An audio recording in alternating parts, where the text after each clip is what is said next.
बांगलादेशातील इस्कॉनचे प्रमुख स्वामी चिन्मय कृष्णदास ब्रह्मचारी यांना देशद्रोहाच्या आरोपाखाली अटक करण्यात आली आहे।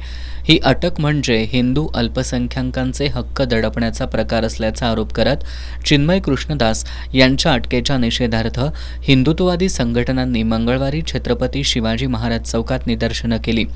चिन्मय कृष्णदास यांच्या सुटकेसाठी आणि बांगलादेशी हिंदूंच्या संरक्षणासाठी भारत सरकारनं तातडीनं हस्तक्षेप करावा अशी मागणी आंदोलकांनी केली आहे।